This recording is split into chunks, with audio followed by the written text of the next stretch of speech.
when was that? It was probably a couple of months ago. January. Oh, Yeah, yeah. You said January? December. well, that's cool. Thanks for coming. We appreciate it. Oh, yeah. We're right next door. Well, your film Lazarus, streaming on Tubi. Congratulations, that's a big deal. I, And your character dies and comes back to life. So is he more a superhero or like a zombie Avenger? What do you think? a zombie Avenger. I'll say more like a supernatural hero. Because you got the superheroes that we all are used to in the Marvel and the DC world. So I want to say that Lazarus is more like a supernatural superhero. It's kind of more in the area and the range of Blade. And even if you can think of the movie Mummy with Tom Cruise, I don't know if you saw that one, but what he was becoming, I was one some, of the few, by the way. right. Something to that extent. Zombie, that's a little bit more morbid. He's a cleaner zombie, you could say that. But Well, he doesn't. maybe in your sequel you could do an origin story with him. Exactly where those powers came from. If it's supernatural, is it godlike? Is it witchcraft? It's something. Because I kept watching them, I'm like, where did he get these from? Because he just had them, But I'd love to see a backstory of maybe there was voodoo or something. I just something really cool for his backstory. And that was the thing that we wanted to take an approach on, is to leave the audience thinking what is next? Where did he get this from? And if you don't walk away thinking that or wanting that or yearning that and wanting that for the next one around, then I felt like we were going to fail the audience. So in the first one, I felt like, hey, we don't want to give them too much. We want to give them just enough. And then you start understanding there is something there. And it keeps almost alluding to that you're going to find out more, but you don't actually find out. And all the way up until, I'm not going to say what the end is. And don't you say what the end is. I won't. I promise. Yes, uh, that's exactly what I wanted, is for people to ask that particular question right there. Where did he get this from, and what are the origins of Lazarus? This is an action thriller. I heard you had over 80 stuntmen, but you're the star of the film. So look at you, you're buff. I'm sure you're like, I can do that. But this is a business. So were there certain stunts where they said, look, hey, Sean, no way. Uh, mm, yeah, but I'm crazy, and And if the you know, boss. yeah, it was a lot of times where we had some wire work we had to do, and there were some scenes that were deleted from the movie where I had to fall backwards and literally land on my back for some things. And yes, I wanted to do it. I didn't want to cheat it because of the fact that I wanted the camera to be right on me and you can see that it was me, because of the fact that I felt like I can physically do it. I played football before. I ran track for years.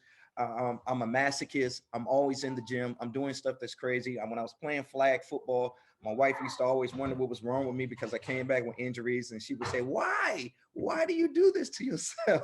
For my craft. So it's not that I love pain in the stunt world, because I'm gonna tell you right now, those guys, wow, I have so much respect for the things that they put their bodies through, and the way that their ambition, their passion for the for action. I grew up watching that, and when you see your favorite stars and you wonder, you say, wow, look at these stunts. And, sometimes you look at it and you say, they had to fake that a little bit. This guy goes through a window and he lands awkwardly, but they really do that. Oh, they They, do, don't they? You and found that out firsthand, didn't you? But when I saw those action sequences and all the swinging going on, even the best choreographed scenes, loose punches, mistakes. Mhm. Well, for me, I did have a scenario where I did get hit in the neck, and you have stuntmen around you. Am I going to be the one to be like, "Oh man, you hit me"? No, I had to suck it up, because when you're looking at these guys, they are watching you too. I don't know how they necessarily feel when they're on like big sets. Like Johnny Alexander, he's one of the cinematographers on it. He's actually a stunt coordinator and a big stunt guru. He was with Phoenix Rising Films. So he was a good heart and connection that we were able to come together and get into the stunt community. He worked on Avatar, just all the things. And sometimes he would kind of give me that look and say, "Hey, you want to do that?" He's like, "You sure? You gonna handle it?" And I'll look at Johnny and say, "Yeah, man. You don't have to size me up." I But want to you're prove to everybody around me, even the stuntman, that hey, I'm one of those actors. You don't have to. I'm not gonna buckle down. I'll do it. you're also executive producer, so you wear both hats. Like you just said, you did some stunts with wire work that didn't make it into the film. As one of the executive producers, did you look at things and say, for artistic reasons, man, we did a lot of work on that, but it's not going to make it in the film? How to make those kind of creative decisions? Yeah, that happened a few times. There were some things that we did. Well, I could have went to jail, but I don't know if I would have went to jail, but I would have got in a lot of trouble. I would have pretty sure we would get fined. But there were some things that I just wanted to create such a big production value, so much production value. So some of the things were a little bit abstract and out of this world. Like we did something on the freeway with 20 motorcyclists. You don't see that in the film, but it was hard to organize something like that because of the fact that we didn't have it locked down in a particular way.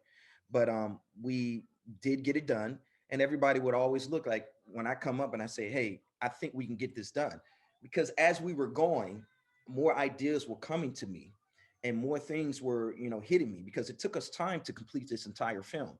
So sometimes I would say, "Hey, man, you know what?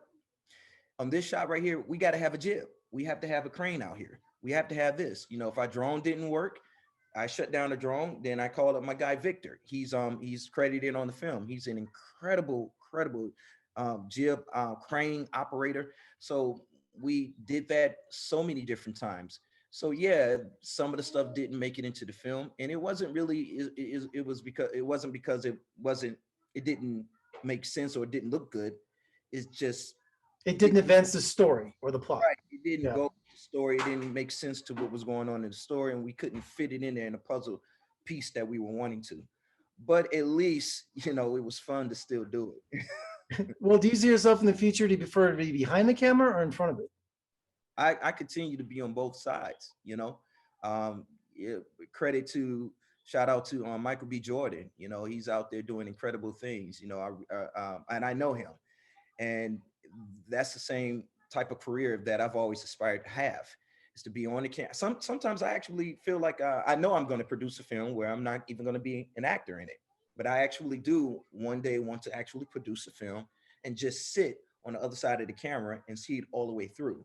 But being on both sides, it did take a lot of mental work because you have to deal with your personal life, you have to deal with the producing life. And you said I wore the executive producing hat. I wore more hats than that. I was the location manager, the location scout. I worked with casting. I worked with the production team, the production managing, coordinating. I did craft services. I did so much to make sure that everyone was happy. And I don't think it was just because of the fact that, hey, you know, I had to. It's just that I wanted to, and I got a chance to. It was one of those quotes. I woke up in the morning. I didn't have to go do this. I got to go do it, and it Right. was fun to me. It was passionate to me, and everybody saw that, and that's to me where the love Well, came and it was reciprocated. it was like that Eddie Murphy movie on Netflix. Remember about the filmmaker? And he's like, he got respect out of everyone because he says, if I have to sweep the floor, I'm going to sweep the floor. If I have to, take out the garbage or have to do that, I'm going to do that. This is my film. We're all in this together. And I think you probably garnered a lot of respect from your cast and crew by you doing all of those things and not, having any kind of ego. So Right, right. You mean a lot of them didn't take payments for this. They did it for love. They did it because they enjoyed the project. They enjoyed what was going on. And so if you're going to come and you're going to give me your craft, to me, I feel like you're giving me an asset. Your asset is your talent. And if you're giving that to me, then I can't sit around and say I'm not going to do something and feel like I have an ego about something. Hey, I'm going to make sure that everything around you is okay. And I did actually pick up the broom quite a bit. That's in all of those areas we were in to make sure it was the location man, the people who were owning the locations to make they saw me cleaning these areas. yeah, Hey, that's awesome, man. You're so dedicated. I love it. come on back, and they, you know And finally today, Sean, did you get to keep the mask? Oh, it's over the shoulder there. See, I'm vain. I have my glasses on. Oh, look at that. There it is. oh yeah, That is too cool. yeah.